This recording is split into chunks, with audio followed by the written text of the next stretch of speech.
Olá, irmãos, sejam todos bem-vindos. Você já pensou em entrar numa jornada de imersão, de mentalização e práticas meditativas através da Umbanda? Se já pensou nisso, se tiver interesse, entre no link da descrição, no grupo de WhatsApp da descrição, que em breve você vai ter novidades. E já pensou tudo isso de graça, em um curso gratuito, online, onde você não precisa sair da sua casa e pode falar a respeito desses fenômenos mediúnicos e paranormais que estão inseridos dentro da nossa realidade umbandista? E se você realmente quer fazer parte dessa jornada conosco, clica no link aí na descrição do vídeo que você está assistindo agora, tá bom? Vamos lá. Mais uma vez no grupo de estudos eu vi uma postagem que me chamou a atenção, me chamou muita atenção. Na verdade gerou uma certa polêmica. Vamos lá. As pessoas falando que não, entidade não pode apresentar problemas físicos, não pode manifestar defeitos físicos na incorporação, né? Vamos falar um pouquinho sobre isso? E desde já eu vou pedir para você que está vendo esse vídeo, que está interessado nesse assunto, por favor, pode deixar a sua opinião aí nos comentários, mas com respeito, com educação, todas as críticas são bem-vindas e a gente vai discutir nos temas aí nos comentários, ok? Bem, vamos lá. Primeiramente, pode ou não pode? Não vamos falar sobre isso agora, se pode ou não pode. Vamos tentar desenvolver esse tema sobre defeitos físicos, tá? Vamos lá. Eu lembro que há muitos anos atrás, logo que eu entrei na Umbanda, eu vi uma manifestação de um menino, de um rapaz que tinha um caboclo que ele não mexia um dos braços. Ele tinha um dos braços que ele não mexia na incorporação. E aí foi passando o tempo, a entidade lá pôde falar e tal, e ele disse que numa vida passada, numa vida anterior, essa entidade em questão levou uma flechada no braço, numa guerra e morreu e tal, e daí, por causa dessa flechada, ele não podia mexer o braço. Ok, vamos lá. Com o passar do tempo, essa manifestação ela foi mudando e aos poucos essa entidade foi se soltando, tá? E aí, o que aconteceu nesse caso, tá? Vamos lá.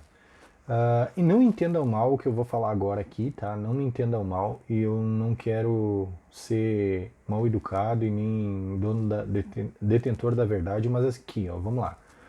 A entidade disse que levou uma flechada no braço e não mexia o braço por causa que morreu na última vez. Antes dela morrer, ela levou uma flechada no braço e estava com o braço ferido. Ok, beleza. Então isso é uma questão, tá? Vamos lembrar desse ponto, tá? Aí então, o médium quando incorporava, ele não mexia o braço, um dos braços, só o outro e tal, e fazia o gestual e batia no peito e tal, e um braço ele não mexia. Ok. Com o passar do tempo isso foi mudando, ele foi começando a sustentar, largar o braço e tal, e não que ele mexesse, fazer esse trabalho, mas ele não havia mais aquela postura onde ele tinha o braço preso e tal. Com o passar do tempo isso foi mudando, tá? E aí algum tempo depois, conversando com o guia, conversando com a entidade, o guia mesmo disse assim, existem coisas que só o tempo elas podem mostrar, o que é verdade, o que não. Mas isso é amadurecimento, ao tempo. Aí, de qualquer maneira, esse médium fazia um ótimo trabalho, atendia bem as pessoas, as questões foram bem trabalhadas dentro do terreiro. Através do passe, ele auxiliou muita gente. Havia um trabalho de cura no terreiro. Eu lembro que ele era um dos médiuns que fazia esse trabalho de cura. O trabalho não era incorporado, mas ele estava lá. Quer dizer que a entidade também estava lá. Então, houve muitos resultados positivos para aquela corrente. Então, quer dizer, tá errado? Não sei. Em partes, eu posso dizer que sim. Por quê? Muitas vezes a gente, acima da mediunidade, acima da incorporação, nós deixamos nossas emoções atuarem, né? O médium às vezes tem uma imaginação muito fértil, ele lê as coisas, ele entende de uma maneira e quer fazê-las e repeti-las. E não deixa a entidade se manifestar de maneira correta. No imaginário do médium muitas coisas acontecem, tá bom? Então vamos lá. Agora a gente vai voltar para aquilo lá que eu estava falando. Ah, não pode entidades com defeitos físicos. Tá, espera aí. Eu vou dar exemplos que eu conheço, exemplos pessoais, tá? Meu preto velho, tá? Tio Chico, uma entidade que eu amo de coração e que todos que conhecem têm uma paixão, um amor muito grande, porque ele auxilia muitas pessoas, seja com conselho, seja com uma mironga, seja com uma benzedura, seja com o que for, ele sempre auxilia. Quer dizer, tem resultado. Se as pessoas amam tanto uma entidade a esse ponto, tem resultado. E o tio Chico, ele é muito simples, ele não é detentor da verdade, ele nunca diz eu vou fazer. Ele diz nós vamos fazer.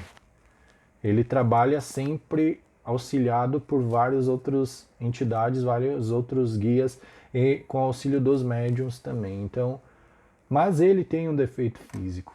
Ele tem um problema em um dos olhos que ele traz com ele, e na hora da incorporação, muitos já me disseram que sim, é visível que tem um dos olhos que não abre direito, não tá ali no visual normal de como é isso.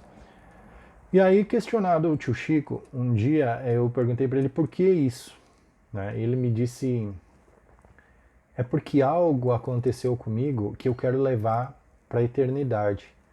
Eu assumi esse corpo energético dessa maneira, essa visual que eu trago hoje, porque eu preciso passar essa mensagem e eu quero lembrar de algumas coisas, né? E ele me disse, filho, é a mesma coisa o arquétipo de Umbanda, né? Em muitos depoimentos, e na verdade a gente conhece que esses espíritos de Umbanda, como os pretos velhos, eles são espíritos de alta envergadura espiritual. E eles apresentam de uma forma de simplicidade e envergados e dobrados e curvos e às vezes com dificuldade de caminhar. Isso são defeitos físicos, se você analisar, são defeitos que ele traz ali naquela incorporação, derivado do arquétipo, justamente para demonstrar para as pessoas a humildade, que mesmo com toda a envergadura espiritual que o preto velho tem, ele é humilde. E aí entra a questão do arquétipo, tá? Por que eu estou falando dos dois pontos? Tem a questão do exagero, que às vezes é fantasia, criado fantasioso do médium, e a gente está falando do arquétipo que algumas entidades trazem.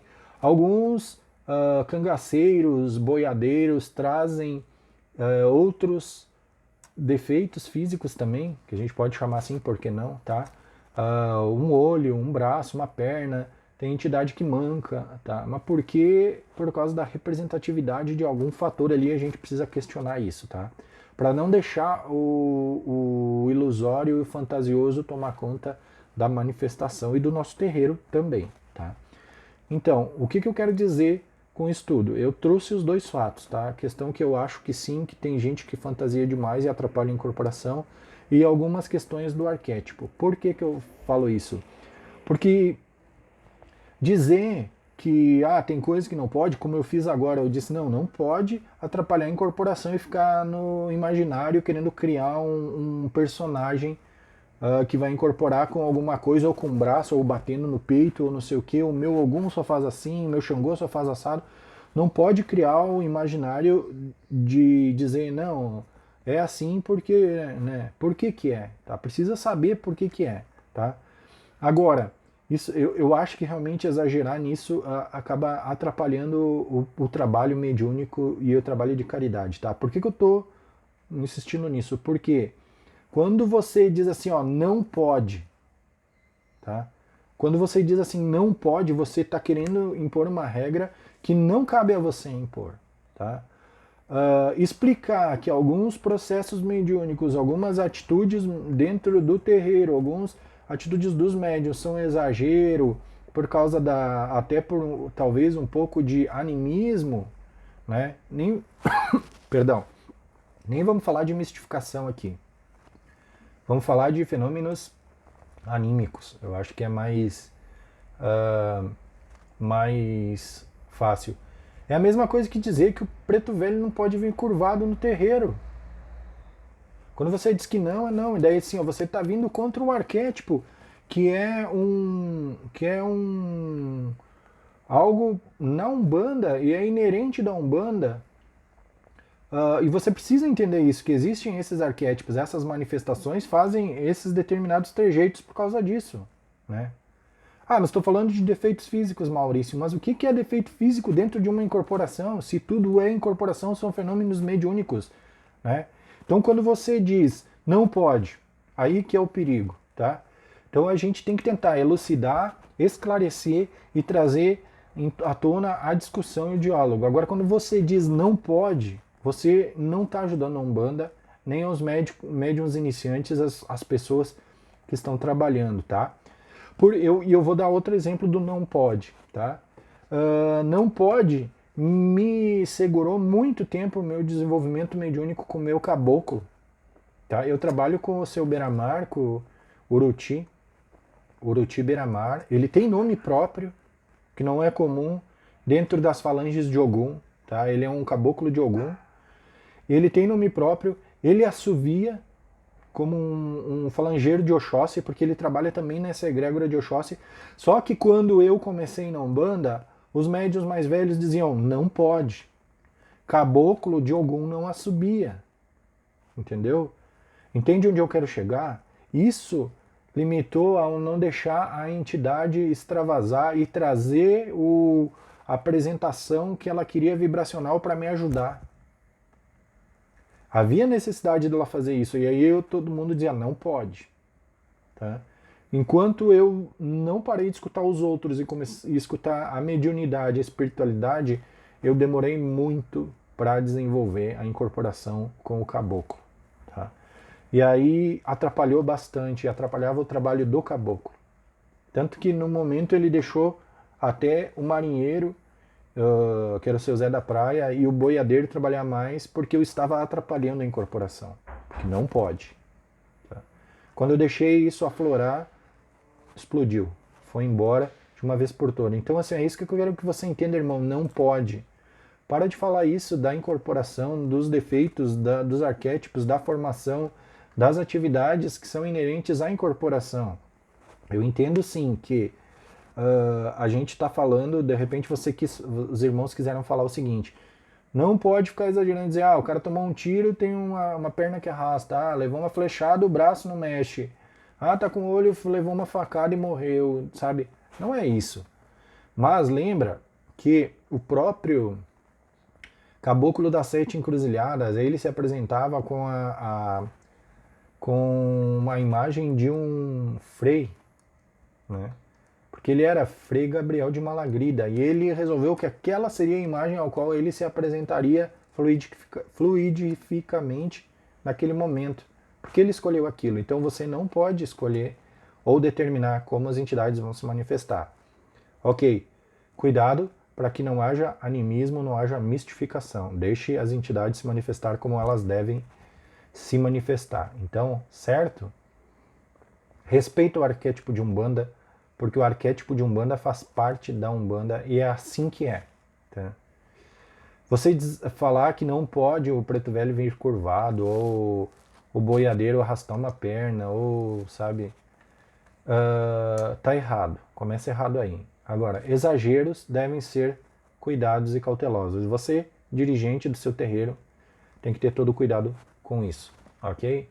Então, de novo, o problema é dizer não pode, tá? Eu não sabia o que falar nesse vídeo, eu fiz meio no improviso, mas está aqui o vídeo. Eu espero que você entenda o que eu quis dizer. Deixe seus comentários aqui, tá? Seja respeitoso, educado. Do contrário, eu vou excluir os comentários, porque eu não vou deixar bate-boca, briga, os comentários abaixo, tá? Se você quer se inscrever na jornada que nós vamos fazer do curso online totalmente de graça, sobre mentalização e meditação nas práticas umbandistas, se inscreve, clica no link aí na descrição. Se você ainda não é inscrito no canal, se inscreve, curte, compartilhe e faça do Umbandeiros o seu canal de Umbanda dentro e fora do terreiro. Meu agô para quem é de agô, meu saravá para quem é de saravá, meu motumbá, meu mucuyu, meu colofé, axé, namastê e meu fraterno saravá para todos.